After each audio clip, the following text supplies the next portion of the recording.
Okay, gang, this will be the last one I do for the linear programming applications. So if you're taking my course, this is module 4, but if you're just viewing this online, this is the last video I'm going to do over linear programming.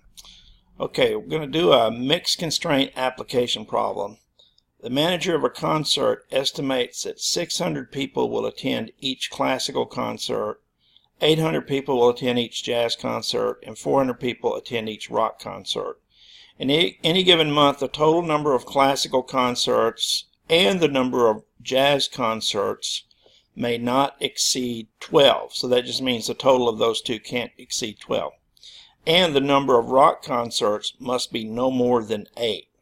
Furthermore, there should be twice as many rock concerts as classical concerts in any given month. How many of each type of concert should there be in a month to maximize attendance? Okay, so since we're looking for how many concerts, we're going to let x1 be the number of classical concerts, x2 be the number of jazz concerts, and x3 be the number of rock concerts. Now we know that we want to maximize attendance, so we know the total attendance is going to be 600 people per classical concert plus 800 people per jazz concert plus 400 people per rock concert, and we want to maximize that. We also know that the total of the classical and jazz concerts cannot be more than 12, so that means that x1 plus x2, the sum of the classical and jazz concerts, got to be less than or equal to 12. And additionally, we know that the number of rock concerts can be no more than 8. So the rock concerts is x3. So x3 must be less than or equal to 8. And then plus, we also know that the number of rock concerts should equal twice the number of classical concerts. Now, what I did here is I did a little trick here.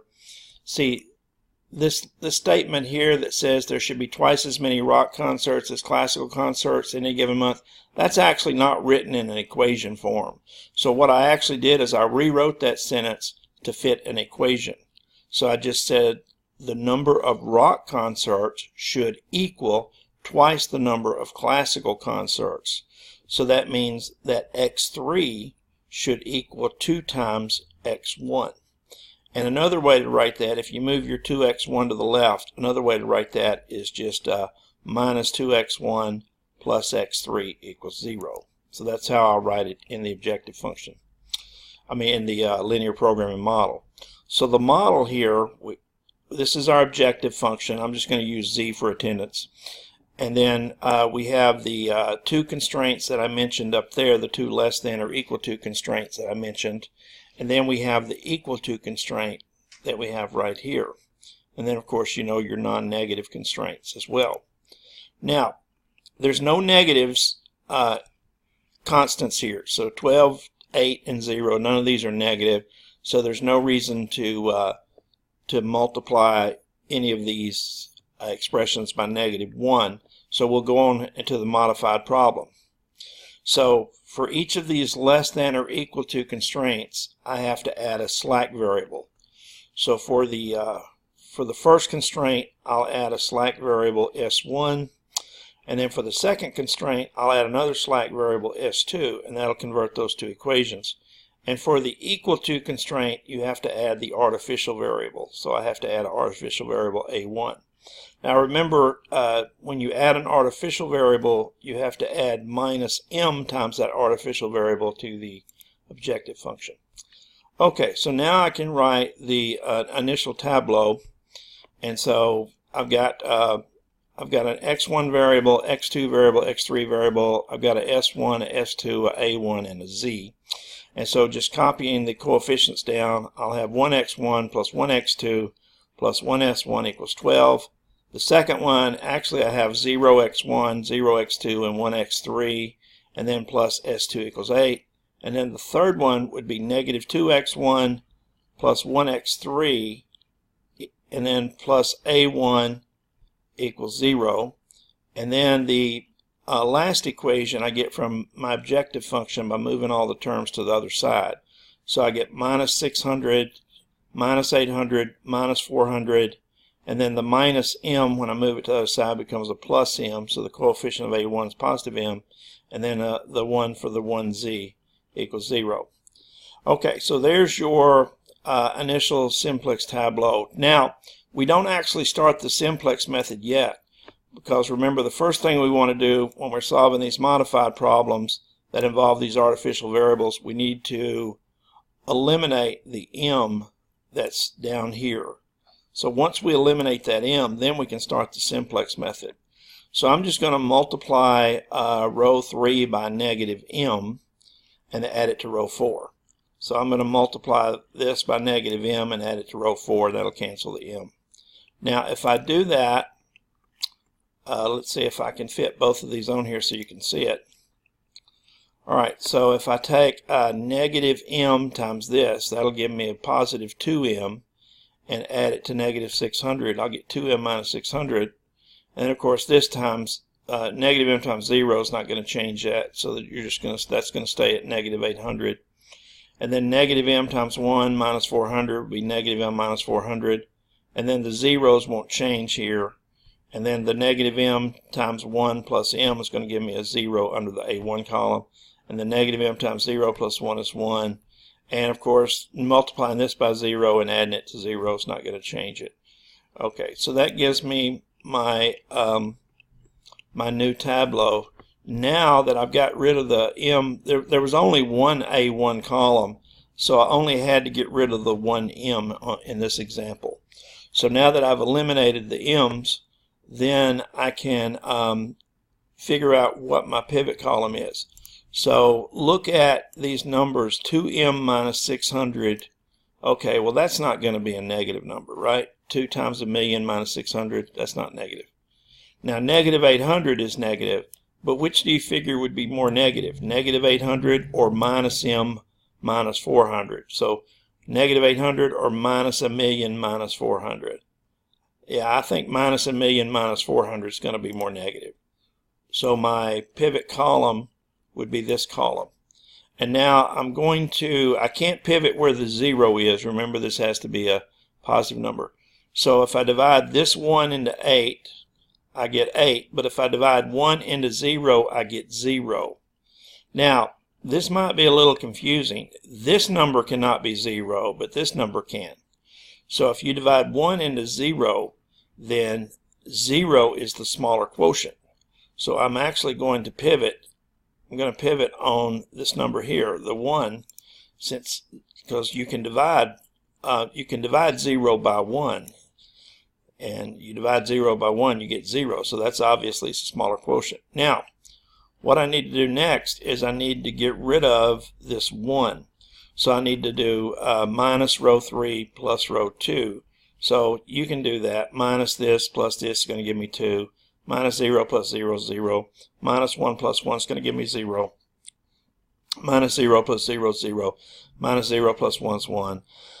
Minus 1 plus 0 is minus 1. Minus 0 plus 0 is 0. Minus 0 plus 8 is 8. And then I want to get rid of the minus m minus 400, so I have to multiply this by m plus 400. So, and then add it to this. Well, if I multiply this by m plus 400, I get 2m minus, I get minus 2m minus 800. And if I add it to this, the m's will cancel, and I'll get minus 800 minus 600, which is minus 1400. Okay, now, if I multiply this, it's not going to change it. It's just going to stay negative 800. If I multiply this by m plus 400, add to this, it's going to cancel that and give me 0. And these zeros aren't going to change anything, so those will stay 0. And then multiply this by m plus 400, add to 0, I get m plus 400. Multiply this by 0 and add to 1, it's going to stay 1. And then multiply this by 0 and add to 0, and I still get 0. Okay, so now let's take a look at my negatives now in the bottom row. Looks like I have a negative 1400 and a negative 800. So I would say negative 1400 is the smaller quotient. Now, I'm sorry, not the smaller quotient, the most negative number. The smaller quotient would be what I would get when I divide 2 into 8. See, you can't use the negative 2 for your pivot row, but you can use the 1 or your 2. But 1 goes into 12 12 times, and 2 goes into 8 4 times. So since 4 is a smaller quotient, we're going to pivot on this 2. So what we're going to do first is we're going to multiply this row by half. And I'm going to assume everybody knows how to do that. So just multiply that row by half, and now we're down here, and we've made this a 1, and we're going to pivot on it. So we're going to multiply this row by -1. -1 plus 1 is 0. -0 plus 1 is 1. -0 plus 0 is 0. -0 plus 1 is 1. -half plus 0 is -half. Negative this is going to be plus 0 is going to be a half. Negative this plus this is going to be 0. Negative this plus this is going to be 8. So that gives me this row. And then I want to get rid of the -2, so multiply everything by 2 and add it to row 3 to get rid of this -2. 2 times 1 plus -2 is 0. 2 times 0 plus 0 is 0. 2 times 0 plus 1 is 1, and so forth. You know how to do that. 2 times a half plus 0 is going to give me 1. But let's just jump over here. 2 times 4 is 8. 8 plus, let's see, 8 plus 0 gives me 8 right there. And then finally, I got to get rid of the -1400, so multiply everything here by 1400 and add it to row 4. And again, you know how to do the arithmetic, but let me just say what happens over here. You get 4 times 1400, which is 5600. You add it to 0. So we get a 5600 right here. And then, of course, you get some other values.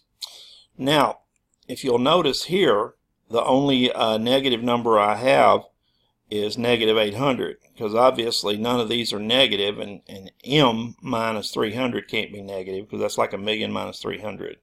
So this is the only negative number I have. Okay, so, well, now look above the -800. I can't choose these values because they're zeros. Remember, I can't use zeros. So the only choice I have to pivot would be right here on this 1. Now, there is some good news here, though. Since these are already zeros, I don't have to do any work to make them 0. So all I have to do is get rid of the -800. So I'm just going to multiply row 1 by 800 and add it to row 4. And that'll get rid of the -800. So let's see. 800 times 0 plus 0 gives me 0. 800 times 1 plus -800 is 0. 800 times 0 plus 0 is 0. 800 times 1 plus 0 is 800. 800 times this would be -400. -400 plus 700 is 300. 800 times this is 400. Add 400 to this. M minus 300 plus 400 is actually M plus 100.